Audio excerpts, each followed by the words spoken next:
While his neighbors raised conventional log cabins against the coming winter, a Norwegian immigrant named Lars Haugen did something they'd never seen before. He started digging. Not a root cellar, not a well, a tunnel, 42 feet long, running directly beneath where his cabin would stand, sloping downward from 8 feet deep at one end to 12 feet at the other. His neighbors thought he'd lost his mind. Samuel Porter, who'd homesteaded the territory for 6 years, stopped by on November 7th. He watched Lars haul bucket after bucket of frozen earth from his excavation.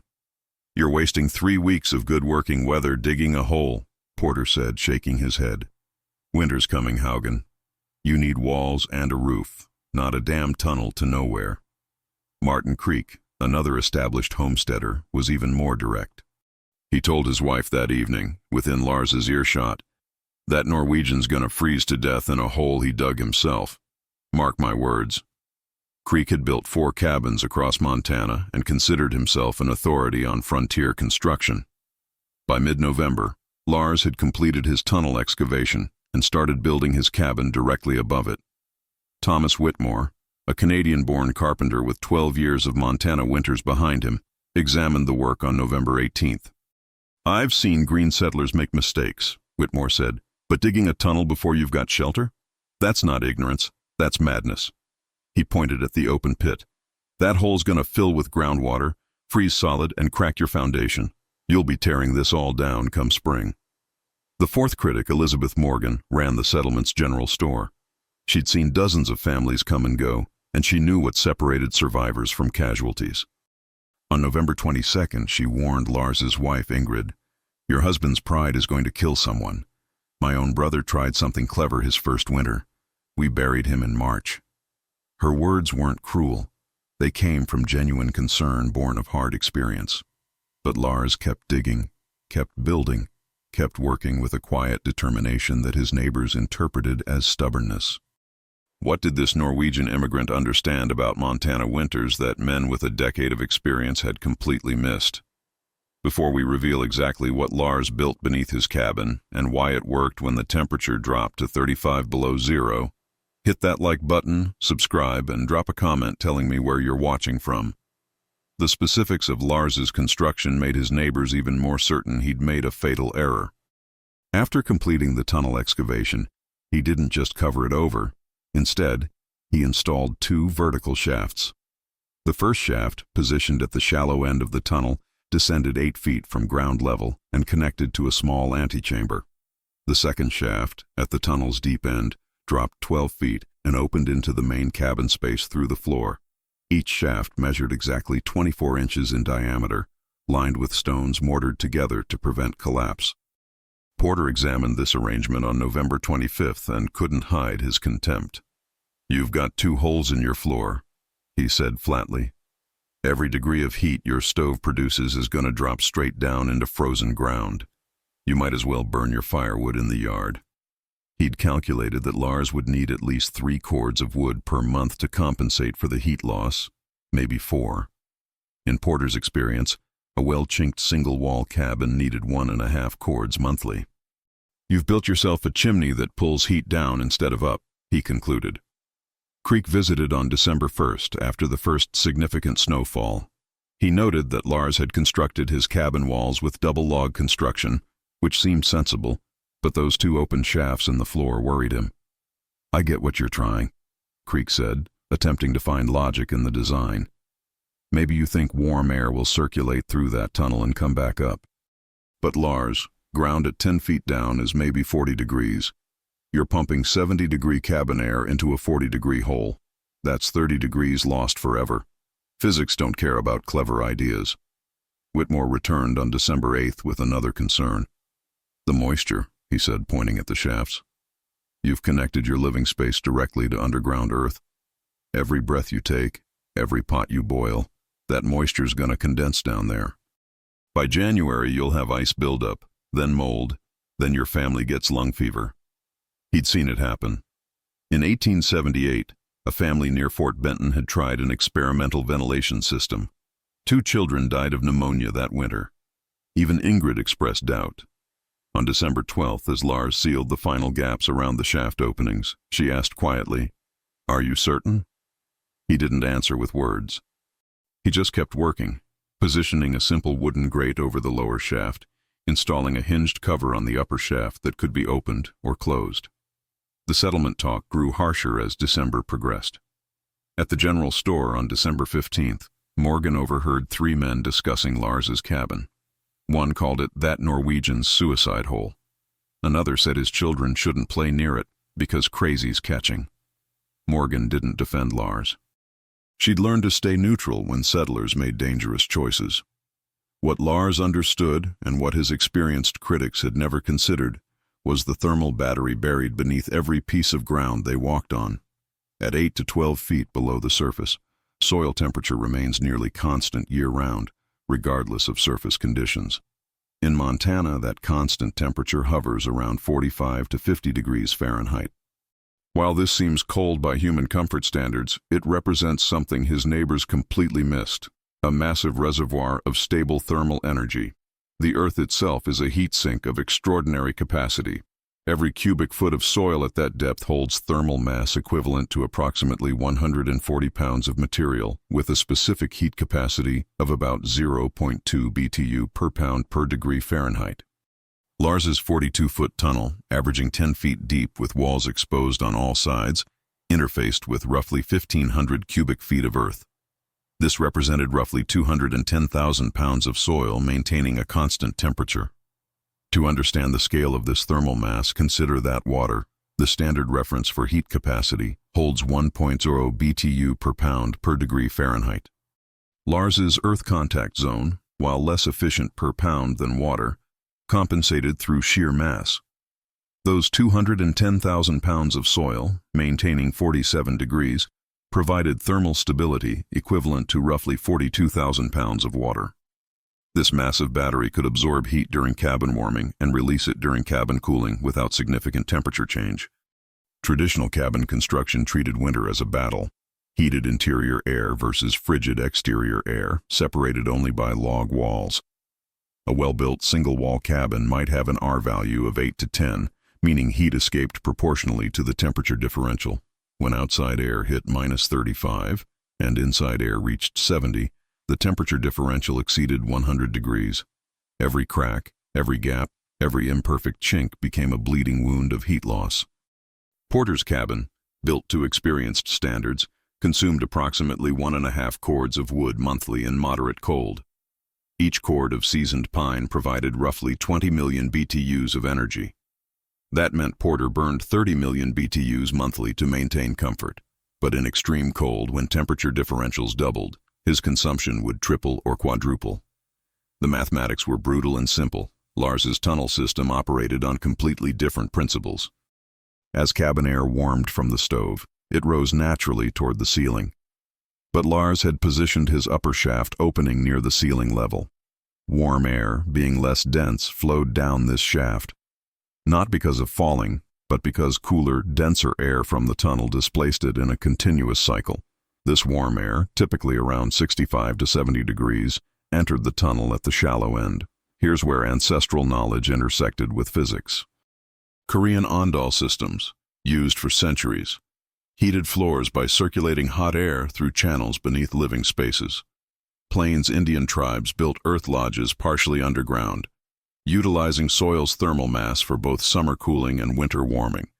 Roman hippocausts moved heated air through floor cavities. These weren't primitive guesses.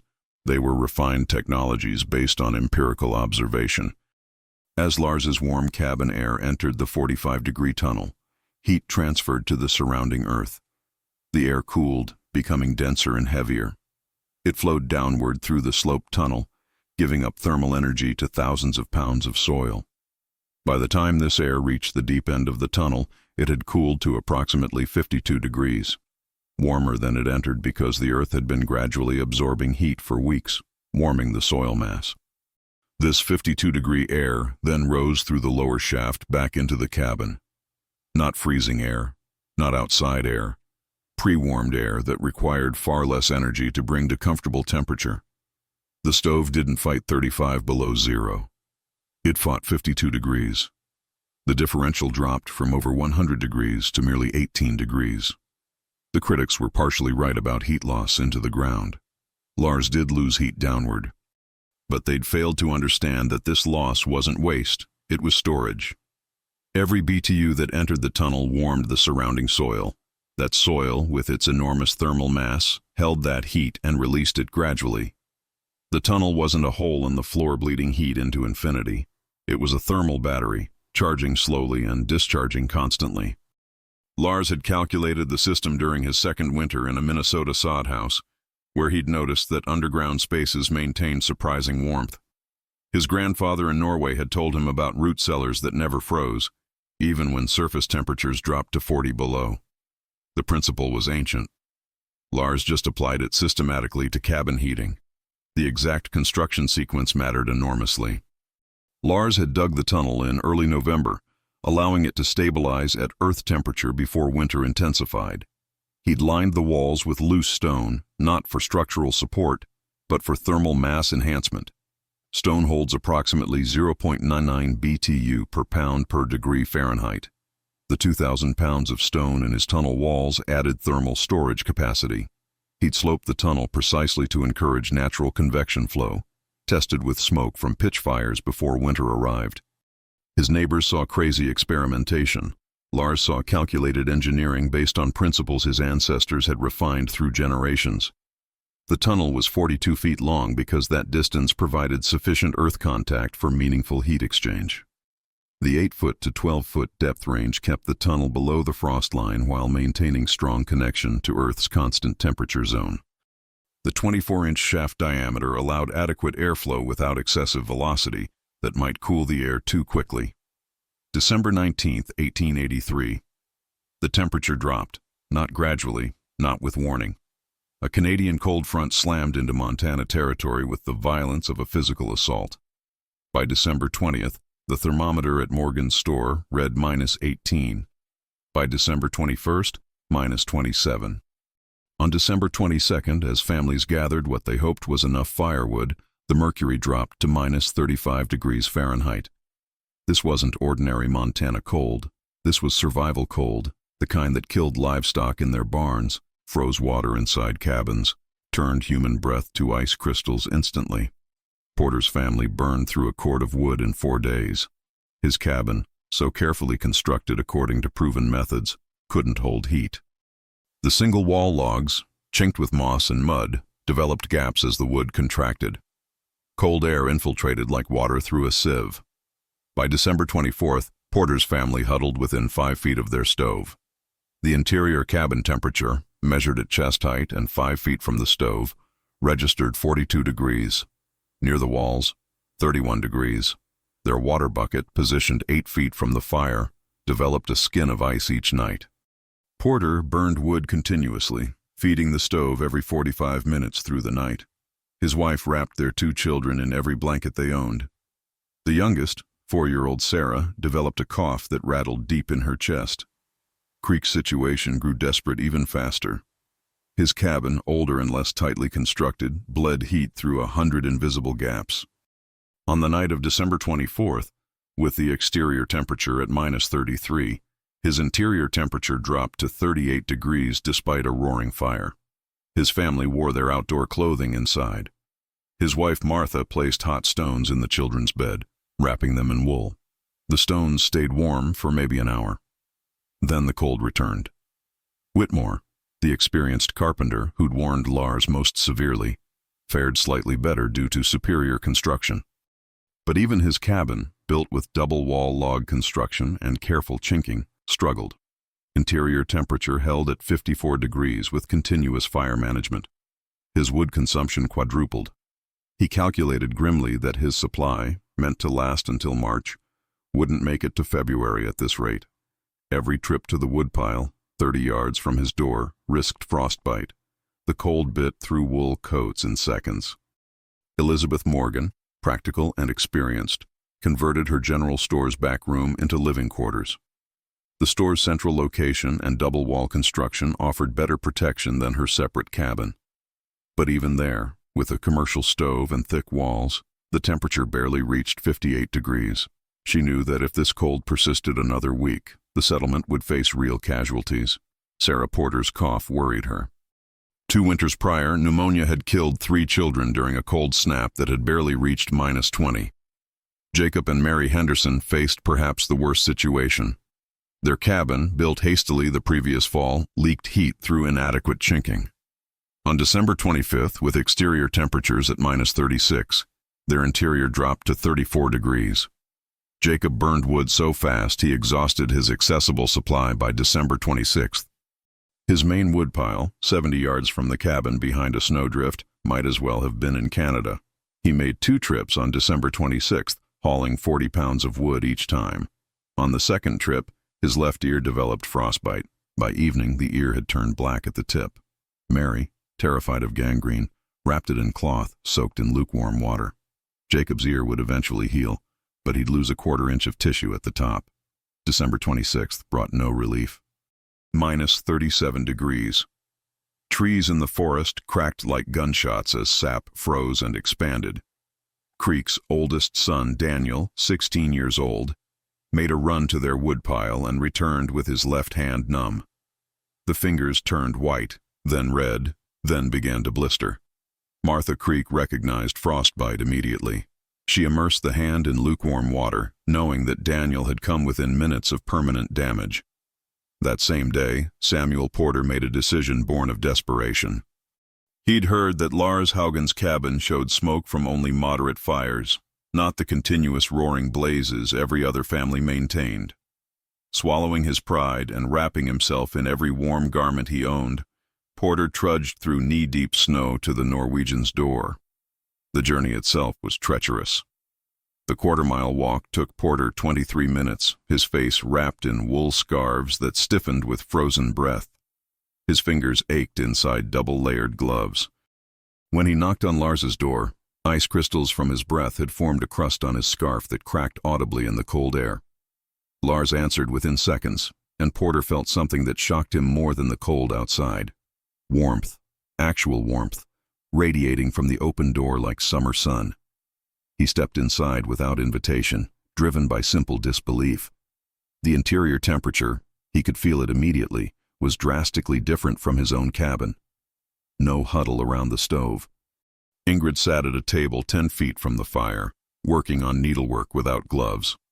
Their 2 children played on the floor, wearing simple indoor clothing, not the layered bundles Porter's family required. Porter noticed other details that seemed impossible. A pan of water sat on a shelf near the far wall, completely liquid. In his own cabin, water froze solid anywhere more than 6 feet from the stove. Bread dough rose in a covered bowl on the table, yeast activity that required temperatures above 55 degrees. Most striking, Lars's wife wore a simple cotton dress with no shawl. In Porter's cabin, his wife kept her winter coat on indoors. "What's your inside temperature?" Porter asked bluntly, his social graces stripped away by days of brutal cold and fear for his daughter's health.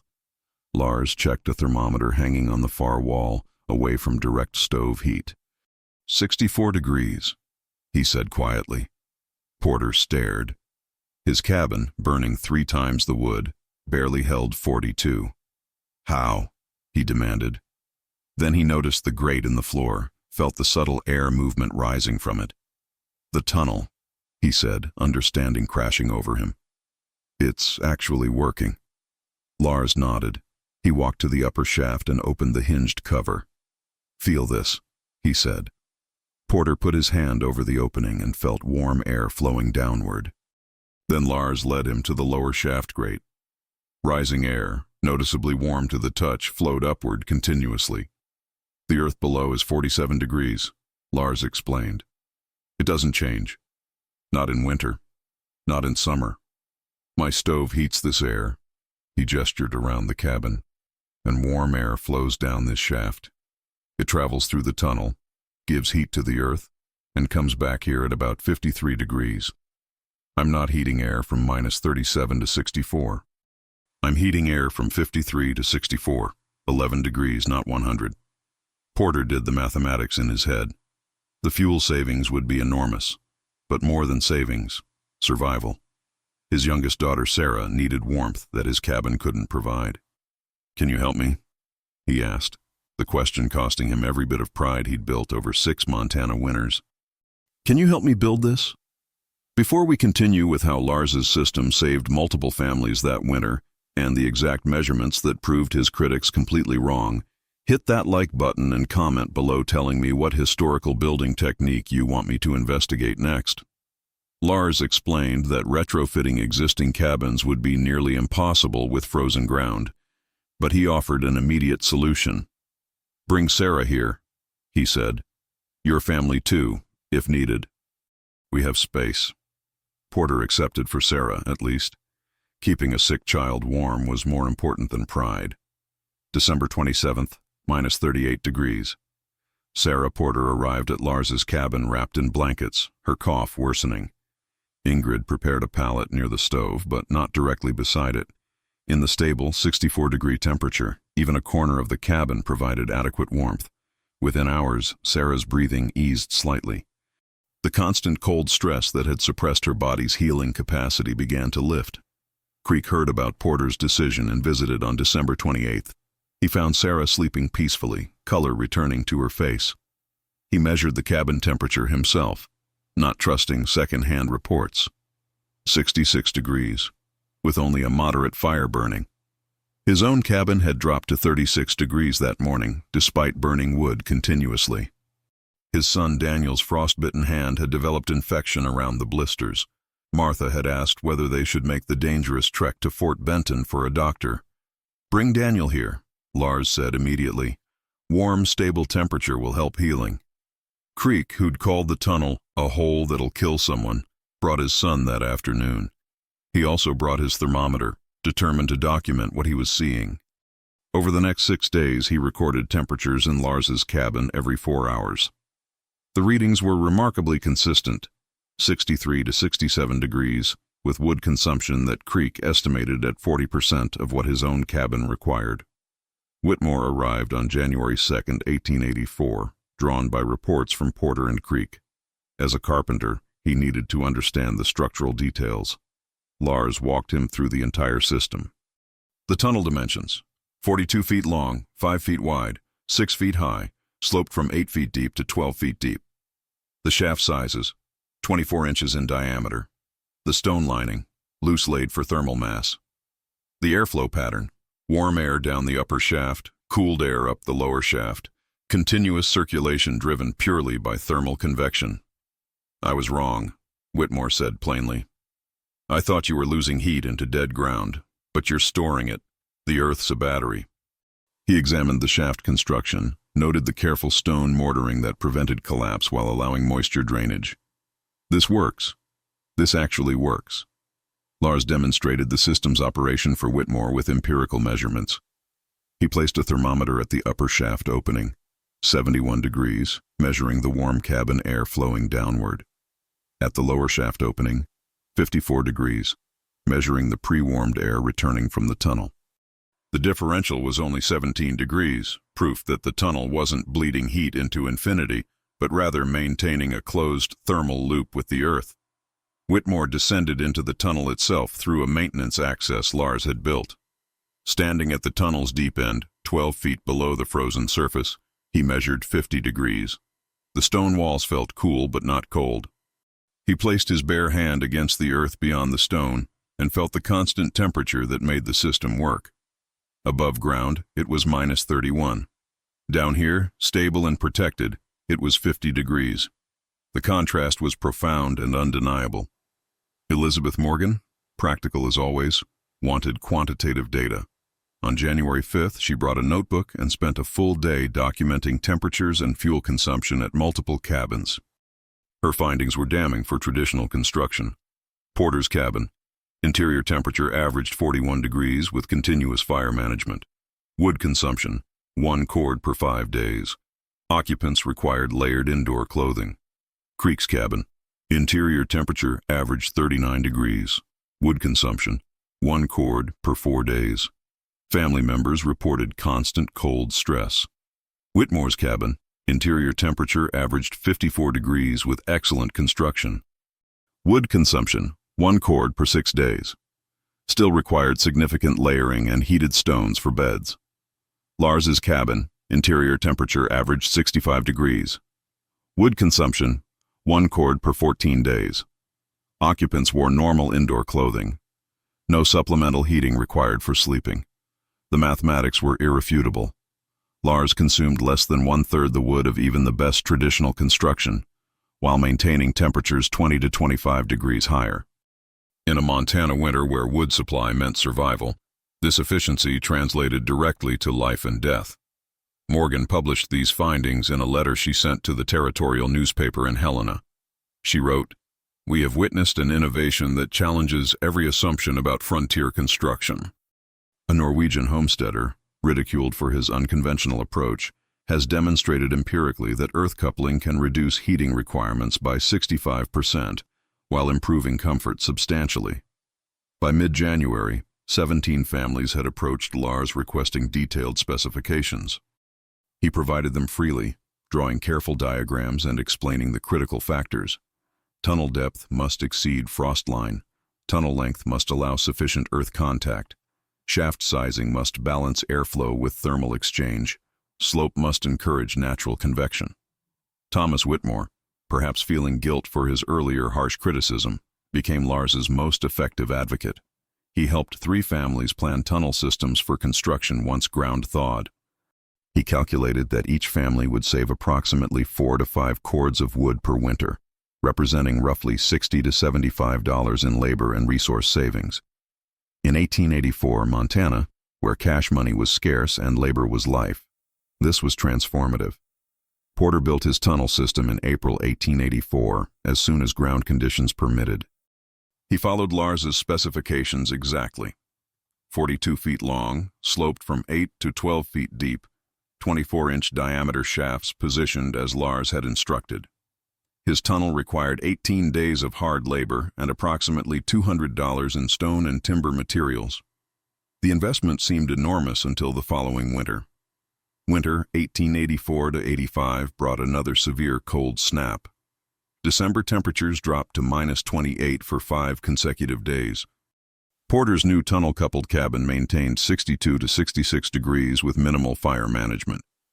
His wood consumption dropped from roughly 8 cords per winter to 3 cords. His children remained healthy.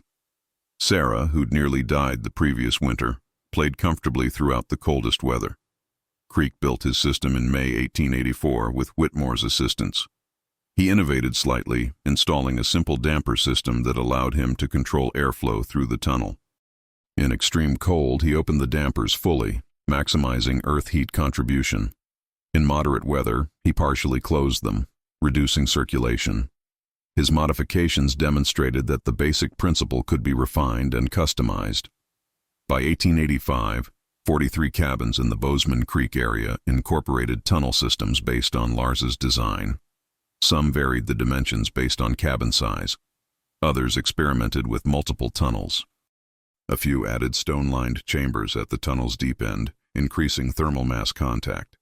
The variations proved the robustness of the underlying principle. Earth coupling provided massive thermal advantages. Economic analysis conducted by Morgan in 1886 showed that families using tunnel systems saved an average of 5 cords of wood per winter. At $3 per cord for cutting and hauling, this represented $15 annual savings, substantial in an economy where a homesteader might see $200 cash annually. More significantly, the reduced wood consumption meant less labor, less risk of injury during wood cutting, and more time for other productive activities. The settlement's adoption of Lars's innovation created a secondary effect: community confidence in unconventional solutions. In 1886, a Swedish immigrant named Olof Björnsson proposed an experimental root cellar design using evaporative cooling. Instead of immediate ridicule, the community encouraged trials. His design succeeded, improving vegetable storage by approximately 40%. The culture had shifted from reflexive skepticism toward empirical evaluation. Medical outcomes improved measurably. Dr. James Hartford, who began serving Bozeman Creek in 1885, documented respiratory illness rates. Families in tunnel-coupled cabins experienced approximately 60% fewer cases of pneumonia, bronchitis, and severe colds compared to traditionally heated cabins. Hartford attributed this to consistent interior temperatures and reduced temperature swings that stressed immune systems. Children's health markers were particularly striking. In traditional cabins with variable temperatures, children experienced frequent illness, with mortality rates around 8% during severe winters. In earth-coupled cabins, childhood winter mortality dropped to less than 2%. Hartford noted in his records, stable thermal environment appears critical for pediatric health outcomes. The Norwegians' innovation has saved lives, unquestionably. Lars Haugen died on June 14, 1912, at age 67. His cabin, including the original tunnel system, stood until 1967 when it was dismantled during a highway expansion. However, the tunnel itself was documented by Montana State University researchers before demolition. They measured the tunnel's temperature in December 1966, 48 degrees with outside air at -12 degrees. After 83 years, the basic thermal principle remained functional. Modern geothermal engineering validates Lars's empirical observations with precise scientific terminology. Earth-coupled heat exchange systems, now called geothermal heating or ground-source heat pumps, operate on identical principles. Contemporary systems circulate fluid through underground pipes rather than air through tunnels, but the physics are unchanged. Earth's constant temperature provides thermal stability that dramatically reduces heating and cooling energy requirements. Research published by the U.S. Department of Energy in 2019 confirms that Earth temperatures at depths of 6 to 12 feet remain between 45 and 55 degrees Fahrenheit year-round across most of North America. Modern geothermal systems achieve heating efficiency improvements of 60 to 70% compared to conventional forced air systems. Lars's tunnel achieved roughly 65% efficiency improvement, nearly identical to contemporary engineering with computer modeling and precision drilling. The irony is almost painful. Lars Haugen, working with shovels and buckets and ancestral knowledge, achieved efficiency levels that took American engineers another 80 years to quantify scientifically. His neighbors, experienced and intelligent men, couldn't see past their immediate assumptions about heat and earth and physics.